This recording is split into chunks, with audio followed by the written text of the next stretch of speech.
the Comic DF. What is up, besties? This is your girl, the Karmic DF, back to you again with another video. This time we are going to do a hard one. So be prepared. If you're in a triggered state, maybe don't watch this, maybe save it for later, but we are going to look at how to forgive your parents, for lack of a better word. Now, I also want to give a PSA in the beginning that there is a spectrum of how our parents could have let us down, from severe physical abuse to SA to something like emotionally avoidant and just not around. So I can't speak for everyone, and obviously every situation is different. That being said, use your own discernment, but understand that there's a difference between holding on to things so that it becomes a part of you and then you never really move forward, versus realizing that that was an absolute no, can't go back from it. So just, try to remove yourself, which I'll explain in the video, which will help you figure out where you're going to be on this spectrum. So as always, if you enjoy these videos, please like it. It really does help my channel. Leave a comment down below on what you want to see in future videos. Please be specific. A lot of people like to say they want to see a part 2, but they don't really elaborate on that. So just let me know what that part 2 would look like for you. And I'm going to cover 4 different stages, the beginning of this all the way to the end, where you've reached a place of acceptance and you can be free of all of the pain that once defined you from your childhood. We're going to help hopefully remove that. So again, if you enjoy my content, please subscribe, hit that notification bell for future videos, and let me know what you guys want to see, because this is a community. It's not just about me. And as always, let's get into it. So if you are truly ready to let go of childhood trauma, of feeling like it defined you, of letting that voice in the back of your head nag you about all the pain that you've been through, if you're ready to just kind of move on because you're just sick and tired of being bothered by things that are in the past and you're ready to be more present and happier, then the first stage to this is honoring the stages of grief. You're going to have to feel everything that your child self either couldn't because it had to keep itself safe, or didn't because your parents didn't allow it. Maybe your parents were the emotionally avoidant type and they told you to be seen and not heard. And so very early on, you learned to be quiet. You didn't know how to, assert yourself. And so you learned how to shut that down. Maybe they weren't emotionally available to you, and so you thought that emotions meant that you were weak. And so now you have this false perception that emotions equal not being a strong person, which there is no bravery without vulnerability. Brene Brown said that, and it is very true. There is no bravery without vulnerability. And so what you have to do in stage 1 of healing from all of this is being the parent that you never had. So it's being the mom that you never had, being the father that you never had. The parents that you watch on TV that you always wish were your own. It's becoming that on steroids. So, and it really helps because I'm being drawn to Virgo energy, where it's pen and paper, analyzing, going over, researching, all of that. So it's really like, it's about journaling, it's about silent meditation, but it's really honoring what happened in your childhood. Where was your voice stifled? Where were you not heard? Where were you not allowed to express yourself? I'm being drawn to sexuality. That's a big one, especially like if you had, me personally, one of my parents grew up in Catholic school, and luckily it wasn't pushed so hard on me, but there was definitely a lot of stigmas that carried on into my childhood as well. So you have to do a little bit of like recon. What happened in my childhood? Where did this parent go wrong? Where did this parent stifle me? And it's honoring those emotions as they come to you and figuring out what was stifled so that you can understand why you behave the way that you do today. Because the whole point of this is to make it around the circle. It's like the cycle of life.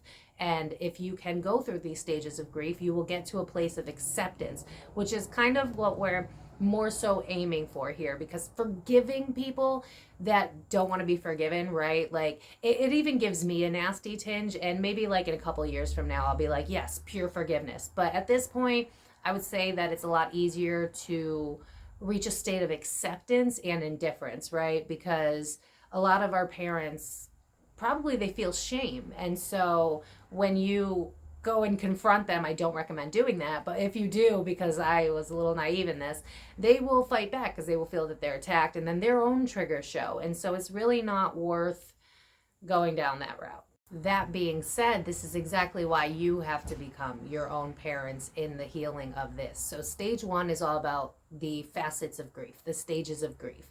You're going to feel sad at first. You're probably going to cry a ton because all of these old emotions are going to come up, because as you're deciding to heal that, then things are going to come up for you to heal. Things that have been buried in your subconscious that you forgot about, things that have held you back in life that you realize that you don't necessarily agree with. And so just like death causes the stages of grief, you are killing the part of you that has faulty perceptions, right? That you don't necessarily agree with. Where your parents didn't decide to transmute their pain, you are now deciding to do so. And so that comes with a little bit of, I would suggest removing yourself from your parents. At least, don't tell them what you're doing. Like, don't be like, hey, I'm going to focus on every bad thing you've ever done to me so that I can heal, because they just won't get it. I mean, zooming out for a second, we also have to understand that this is generational trauma, and this has been happening for decades. So to blame your parents, I get it, I do, and you're going to need to as you're going through the stages of grief, but to do it towards them is just not really gonna, it's like yelling at a toddler for not understanding, I don't know, chemistry. A toddler is not going to understand chemistry. They don't have the intelligence, right? And so you're asking your parents to just suddenly and magically have emotional intelligence. You're going to let yourself down there. So this is why you take control. You take the power back. So what you're going to do is you're going to look at the past and what things do you not agree with? Where do you feel like they let you down? Where do you feel like they failed you? And honoring those moments. And again, you are going to feel so much sadness, and you are going to have to honor that. So, as those tears start to come, you let that stuff fly. What would the child version of you need in this moment? And it's now becoming your own parent. So if you're sad because these old memories are coming up to the surface to be healed, then, grab a teddy bear, grab a blanket, watch a movie, do what it is that you need to do, color, whatever it is that makes you have fun as like this child again, because you're teaching yourself how to feel safe now. Because in order to feel solid in this reality, we have to feel like we're grounded, and we have to feel like we're safe. And a lot of us don't have that fundamental feeling of safety because our parents couldn't really give that to us because they were in their own trauma states. Like my parents, for instance, they had me at 17 years old. That's kids having kids. I mean, it was never going to be entirely healthy because they were children. They didn't know any better. So, when we bring up the question of like, should you be, going to your parents for validation? No, like we need to learn how to validate ourselves, because we're not coming at this from a place of we're going to get apologies and answers from our parents. You might get some, but you can't come at them like sideways and then expect them not to be triggered and offended. So honoring the stages of grief. You're going to be really, really sad. You're going to have all these memories coming up, things you forgot or things that you've just pushed down because you didn't want to acknowledge. And then after you go through the crying stages of grief, and now remember that all of these cycles happen naturally and not just because you want it to. So you might be crying one day, and then you might feel great the next day, and then you might feel numb another day, and then you might feel empty and dead inside the other day. It's going to be weird. Just kind of follow it, because once you start this, it's really not going to stop until you're ready to let go. And so after the sadness usually comes anger, and that's where your inner teenager is coming out. So whatever happened in like your teen years when you were more kind of like the rebel, because teenagers are more rebellious, that anger is going to start to come up. So you've cried it all out now, and now you're like, oh. And then you're going to get into the state of like, oh, hell no. You treated me like that. You did this to me like that. You ignored me like that. You didn't respect my feelings like that. You're going to hit all of the how dare you, how could you. And that's okay too.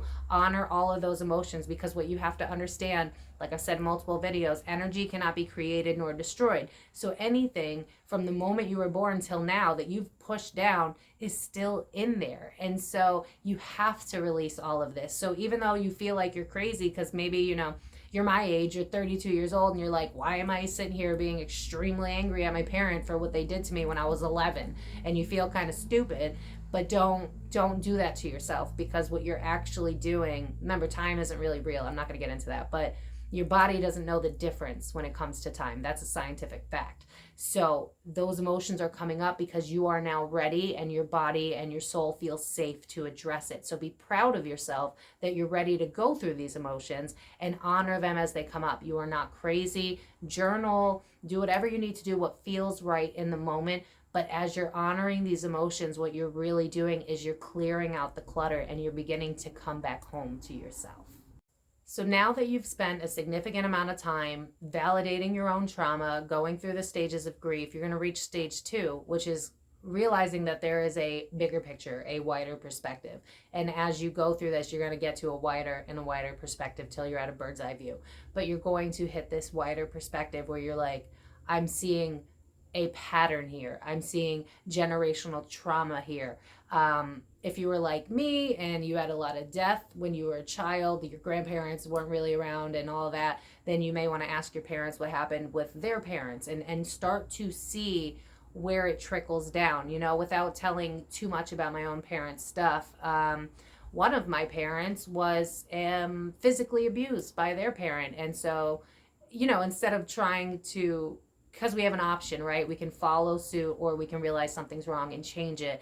And because my parent knew that physical abuse was not okay, they decided that I was never going to do that to my children. And so they decided that, and then they never put their hands on me. I mean, I did live in the generation with the belt, so that did happen. And no, that is not acceptable. It's not okay. And you can argue with me in the comments all you want. Physical abuse to your child, which is that is what it is. That's you saying that I can't mentally understand what I'm supposed to do here. I feel like I'm lacking control, and so I'm lashing out at a child who is not emotionally developed, mentally developed. We are not developed until we are 25 years old. And so to physically harm a child, you're not going to win me on that one, because that child doesn't know any better. And by you doing that just proves that you don't know any better either. You feel like you're out of control, and so you're harming someone else. I mean, we don't approve of beating up people in our adult, right? You get arrested for that, but you're supposed to hit a child that doesn't know any better, truly doesn't know any better. We need to do better.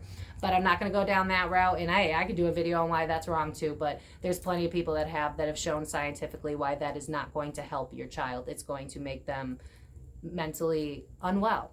But moving forward with that, it's just realizing that we need to see the wider perspective of why our parents behaved the way that they did. Why was parent A emotionally avoidant and barely in the picture? Why was parent B always in the picture but very resentful and maybe, didn't give us what we needed emotionally because they were drained, right? There are so many reasons why people behave the way they do, and that's why you need to go through the stages of grief first, is so that you can then begin to understand without this, like rose tinted glasses, but in a darker way of like, you're not going to be able to understand them if there's emotional attachment involved in it. So if you don't feel like you were ever heard, and you feel a lot of pain towards your family, and then you go and you try to understand where they went wrong in terms of like generational, you're not going to be able to see it clearly because you're still in pain. But as you remove these layers of pain that once defined you,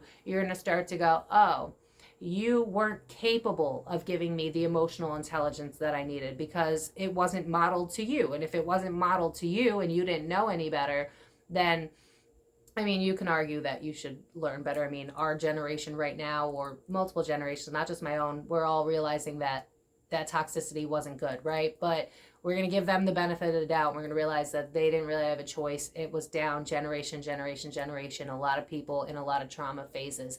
And we've decided that we don't want to live in trauma anymore. We want to live, not exist. And so in order to remove the emotional attachment that we have in terms of how they treated us, we have to understand why they became the way that they did. So after stage 2, we get to stage 3, which is basically noticing patterns so that this never happens again, so that we don't continue the things that we don't like. So a really common one, because most people are not the high up 1%, lack mentality, especially around finances, right?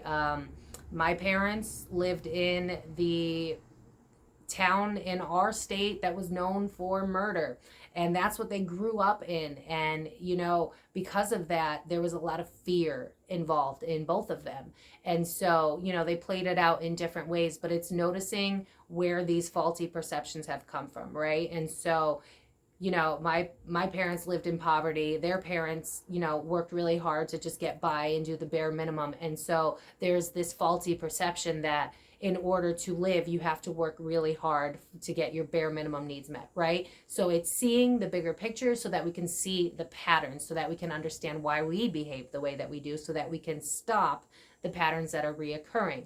Also, having a parent, for example, that went to Catholic school, there was a lot of shame around loving yourself. There's shame around practically existing, right? Catholic schools don't exactly teach you to love yourself. And, you know, it's just, I'm not going to trash it too much, but sense the vibe, y'all. Sense the vibe. But it's understanding that, you know, because that parent went to Catholic school, they had a very different perception of what life should look like. And that does not equate to what I believe life should look like. But in order to figure that out, I had to go through the stages of grief, understand where their things were coming from, and then begin to understand the patterns, you know? My one parent, just being honest here, one parent of mine was a big time cheater. And, if I look into the history, their parent was a cheater, one of the two. And so what we see, again, is a pattern of behavior. Instead of, you know, faulting them and hating them and being angry, we got to see, where is it coming from? Why did you become the way you do? How do we change that moving forward for ourselves? Not for them. We can't fix our parents, but we can change how we want to be.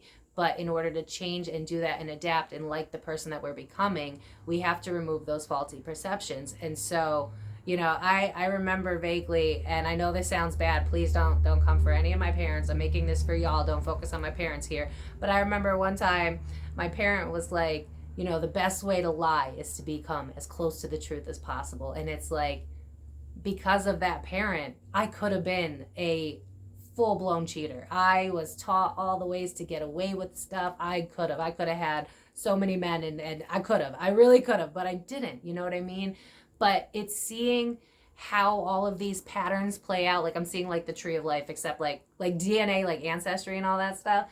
It's seeing how that plays out, you know what I mean? Like my parents had parents that were emotionally unavailable, and so they were emotionally unavailable, and so I could have been emotionally unavailable, but because I've seen the pattern, that's not who I want to be, and so I've changed it. It's seeing the patterns, understanding that it's not personal, understanding that it really does come down to generation after generation, and then you understanding them from a bird's eye perspective so that you can decide who it is that you want to be, and kind of removing that gunk of what you think your life's supposed to be. Because you also have to understand, again, from a scientific perspective, the first 7 years of your life, your brain is in a theta state. I believe it's theta, where basically you're kind of in a trance. So basically your parents are building your beliefs. Your parents are creating your reality. And so, you know, with my reality in the first 7 years of my life, when I had two parents where one had to work two jobs and was never around, and the other one was out partying and cheating, and, you know, because they were young. Again, you got to remember that my parents were very young, and there wasn't exactly much foundation, you know what I mean? There wasn't exactly, I didn't feel safe. We moved around a lot, we struggled a lot. There was always negative connotation with money, and so I grew up to resent money. I grew up to resent people that had money. I resented money because I thought that in order to get it, you had to work your ass off in something that you absolutely hated. That was something that I learned from childhood. I learned from childhood not to, I'm outing parents here. I'm really trying not to. Well, I learned from childhood that people cheat, right? And so I became I didn't trust anybody. I didn't trust when I dated, because I knew that I learned the ability to cheat. And so in order to date, I had to date crappy people that reflected my parents like everybody else does. You know what I mean? So it was just realizing that Once we can see how this trickles down into our reality, that's when we can decide, oh, hey, this isn't reality. This was our parents' reality that came from their parents, that might have came from their parents. And it's up to us to stop it. But like I've said in the beginning, in order to do that, you have to start at the beginning where you acknowledge that it happened to begin with. The last step, which seems pretty obvious, is gaining your power back, because now you have learned all these tools. Now you have removed yourself emotionally so that you could see how it plays out in the big picture, so that you can see, okay, this does not align with me, so who do I want to be moving forward? And so how we forgive our parents, or, to better put it, how do we accept what has happened and move forward, is understanding why they behave the way they do, where it came from, and how we can change and do better. Instead of sitting here and blaming our parents for everything they did wrong, which during the stages of grief you need to do. I just wouldn't do it to their face, because it's just, you're not going to get, you might get lucky and you might get an apology, but I sincerely doubt it. I mean, do you like being attacked regardless of the situation, even if someone's right? If they come at you sideways and you're going to be emotional during the stages of grief, it's not going to go down well. So it's more about big picture thinking. Where did they let me down? I'm not blaming them. Where did they let me down? Okay, they let me down in terms of really loving myself unconditionally. I don't know how to do that because they kind of taught me unintentionally not to love myself unconditionally. And so now I've got to undo that, and I've got to rework through that. So it's really just diving deep and digging into what false programming did they give me that I don't agree with, that came from a place of lack, that came from a place of trauma, that came from a place of generational trauma. Wherever it came from, it's acknowledging that it wasn't healthy. You didn't have a choice, but now you're an adult and it's up to you. Like I've said in multiple videos, what is this telling me about myself? The moment that you keep pointing fingers and blaming everybody else is the moment you're taking your power away from yourself. And that's one thing that you really need to come to terms with, because maybe that'll be how you get through this. Because a lot of times when you're going through this, you're going to be really angry and you're going to be like, what's the point? I can't believe you did this, and I can't believe these are my parents. I want to get away from you. I hate you. I never want to deal with you again. You're going to go through all of those emotions, right? But it's coming back home to realizing the only person that has power over you is you. You're the adult now, and you have old programs that are yapping in your brain, and you're stuck on things from decades ago, right? And listen, that doesn't invalidate the trauma that you've been through. There is a lot of stuff that I've been through that I may or may not actually tell a story about one day. It's not going to be anytime soon. It's going to be when I'm fully actually, there's still some splinters in me. And that's something you're going to deal with as well. As you're healing, things are going to pop up every once in a while. And you're going to be like, why am I hurting? Like, I thought I healed this. Well, healing's not linear. So give yourself some leniency here. But it's understanding that the moment you go, oh, it's your fault. It's your fault. You did this. You're the reason I'm this way. In any form of relationship, regardless of whether or not that's true, which to a degree, especially when it comes to parents, it kind of is true, right? Because they brought us into this world and they were supposed to teach us what reality should be from a best perspective, right? They should have, and they didn't. And that's okay. But if you're going to sit here and point fingers, then you're giving away your power, and there's no point. And trust me, coming from someone who did that a lot, it felt good in terms of me honoring myself, in terms of me going, hey, this wasn't my fault. I wasn't broken. You could have done better. It did feel good, but at the same time, you're giving your power away. So it's really not about, oh, they did this to me 20 years ago, and this is why I have anxiety, and this is why I have depression, this is why. Yeah, that's probably true, but it's your choice now. What do you want that inner critic in your head to say? Do you want it to be mean to you, or do you want it to be nice to you?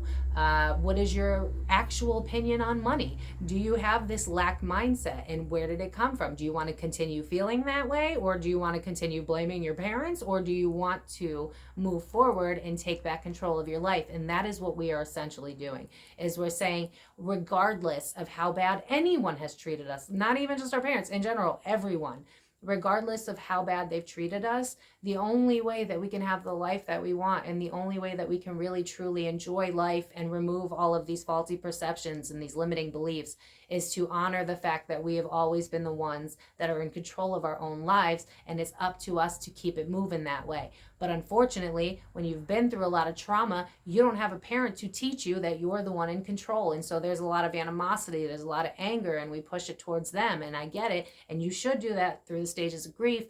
But as you're reaching this place of looking at the bigger picture, you have to be honest with yourself and saying that moving forward, If I'm going to be blaming my parents, knowing damn well that this is generational trauma, that they were always going to be this way, that this is always going to happen, then you are limiting your own power, limiting your own ability to move forward in life. And this is how this train of thinking keeps going and keeps getting passed down from generation to generation. You're deciding that I don't want to feel this way. I believe that there's more to life. And unfortunately, your parents weren't capable of doing that, and you don't want to be like them, right? So if you don't want to be like them, then you need to stop pointing fingers yourself and realize that moving forward, you are the one in power, no one else. So I'm going to leave it at that because I know that this video is heavy, and I empathize, and I know that this is hard. And honestly, if I saw this video like 3 years ago, I probably would have been like, F you, girl, you don't know my struggle, you don't understand what it's like. I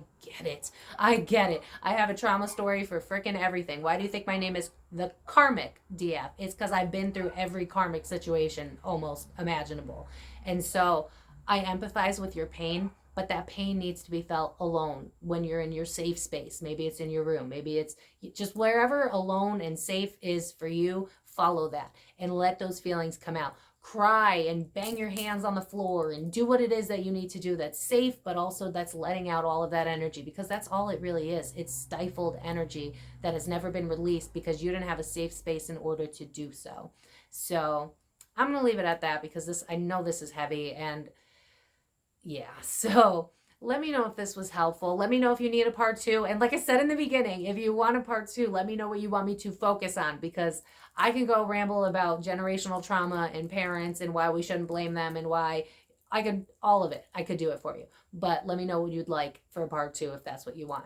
So I'm going to leave it at that. If this video was helpful, please leave it a like. Like I said, it really does help my page. Subscribe to see more videos. Hit that notification bell to be alerted when I do it again. Let me know what you guys want to see for pop culture and conspiracy readings. And I will see you guys in my next video. Remember that the power resides in you. And if you want a life that is authentic to yourself, that you really can enjoy and release all these fears and release all these barriers and release all of these things that hold you to the past, then this is the best way to do it. It's just honoring your emotions and letting them out so that you can become the best version of yourself that you'd like to be. It all starts and ends with you.